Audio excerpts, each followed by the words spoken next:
ውድ የቻናላችን ተከታታዮች ሰላም ብያለሁ። ዛሬ ሁላችሁም በጉጉት ስትጠብቁት የነበረውን በ2017 ዓ.ም የ12ኛ ክፍል ሀገር አቀፍ ፈተና የወሰዳችሁ ተማሪዎች በ2018 ዓ.ም በሪሚዲያል በመንግስት እንዲሁም ደግሞ በግል ዩኒቨርሲቲዎችና ኮሌጆች ለመማር የሚያስችለውን የመቁረጫ ነጥብ የትምህርት ሚኒስቴር ዛሬ በይፋ አሳውቋል። እንግዲህ በትምህርት ሚኒስቴር በኩል በወጣው መረጃ መሰረት የዘንድሮ የሪሚዲያል መግቢያ ውጤት 33% እንደሆነ ታውቋል ማለት ነው።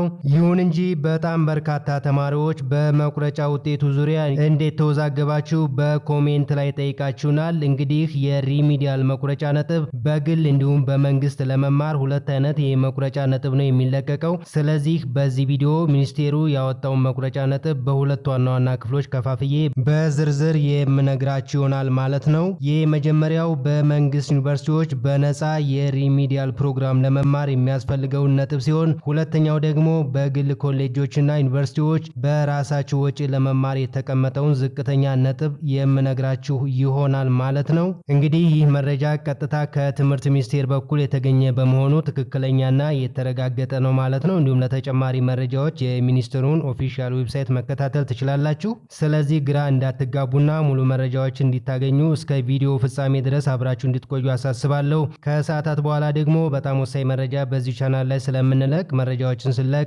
ኖቲፊኬሽን ደርሳችሁ የምትፈልጉ ይህን ቪዲዮ ላይክ እና ሰብስክራይብ ማድረግ አትርሱ። እንግዲህ እንደምናውቀው የዩኒቨርሲቲ መግቢያ ፈተና ውጤት ከ49.5% በታች ያመጡ ተማሪዎች ወደ ሪሚዲያል ፕሮግራም እንደሚገቡ ይታወቃል ማለት ነው። እንግዲህ የዛሬው የትምህርት ሚኒስቴር መግለጫም እነዚህ ተማሪዎች በምን መስፈርት ወደ ሪሚዲያል እንደሚገቡ በግልጽ አስቀምጧል ማለት ነው። እንግዲህ ነገሩን ግልጽ ለማድረግ ያክል መቁረጫ ነጥቡን በሁለት ከፋፍለን እናየዋለን ማለት ነው።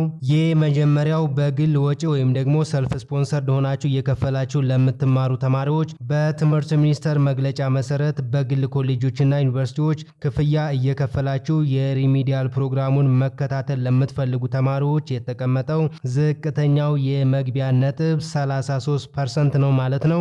እንግዲህ ይህም ማለት የ12ኛ ክፍል ሀገር አቀፍ ፈተና ከ600 ለተፈተናችሁ ተማሪዎች 33% 33 ሲካፈል ለ100 ከዚያ በ600 ስናባዛው ወደ 198 ነጥብ ይሆናል ማለት ነው። ስለዚህ 198 ነጥብና ከዚያ በላይ ያመጣችሁ ተማሪዎች እየከፈላችሁ ኮሌጆችና ዩኒቨርሲቲዎች በግላችሁ መማር ትችላላችሁ ማለት ነው። ከ500 ለተፈተናችሁ ደግሞ 33% ሲሰላ ወደ 165 ነጥብ ይሆናል ማለት ነው። ስለዚህ ባጭሩ ከ600 ጠቅላላ ውጤት ወደ 198 እና ከዚያ በላይ እንዲሁም ደግሞ ከ500 ለተፈተናችሁ 165 እና ከዚያ በላይ ያመጣችሁ የተፈጥሮ ሳይንስም ሆነ የማህበራዊ ሳይንስ ተማሪዎች በምትፈልጉት የግል ኮሌጅ ወይም ደግሞ ዩኒቨርሲቲ ተመዝግባችሁ እየከፈላችሁ የሪሚዲያል ፕሮግራሙን መማር ትችላላችሁ ማለት ነው። ይህ ለሁሉም ተማሪዎች ለወንዶችም ለሴቶችም እኩል የሚያገለግል ይሆናል ማለት ነው። ሌላው ደግሞ በመንግስት ዩኒቨርሲቲዎች ውስጥ ምንም ክፍያ ሳትፈጽሙ በነፃ ለመማር የተቀመጠው የመቁረጫ ነጥብ ነው። እዚህ ላይ ያለው መቁረጫ ነጥብ ከፍ ያለና እንደ ጾታ የትምህርት መስክና ልዩ ድጋፍ ለሚሹ አካባቢዎች የተለያየ መቁረጫ ነጥብ ይሆናል ማለት ነው። ለተፈጥሮ ሳይንስ ወይም ናቹራል ሳይንስ ተማሪዎች ለወንዶች ከ600 ጠቅላላ ውጤት 216 እና ከዚያ በላይ ያመጡ፣ ለሴቶች ደግሞ ከ600 ጠቅላላ ውጤት 204 እና ከዚያ በላይ ያመጣችሁ ተማሪዎች፣ ለማህበራዊ ወይም ደግሞ ለሶሻል ሳይንስ ተማሪዎች ደግሞ ለወንዶች ከ600 ጠቅላላ ውጤት 216 እና ከዚያ በላይ ያመጣችሁ ተማሪዎች እንዲሁም ለሴቶች ከ600 ጠቅላላ ውጤት 204 እና ከዚያ በላይ ያመጣችሁ ተማሪዎች ቀጥታ ዩኒቨርሲቲዎች ጋር በመመዝገብ ሪሚዲያል በነፃ መማር የምትችሉ ይሆናል ማለት ነው። ልዩ ድጋፍ ለሚሹ አካባቢዎችና ተማሪዎች ስናይ ደግሞ ለታዳጊ ክልልና አርብቶ አደር አካባቢዎች፣ ለተፈጥሮና ማህበራዊ ሳይንስ ተማሪዎች በሁለቱም ጾታዎች ማለት ነው 198 እና ከዚያ በላይ ይሆናል። መስማት ለተሳናቸው ተማሪዎች ወይም ደግሞ ለተፈጥሮ ሳይንስና ማህበራዊ ሳይንስ ተማሪዎች ማለት ነው በሁለቱም ጾታ 198 እና ከዚያ በላይ።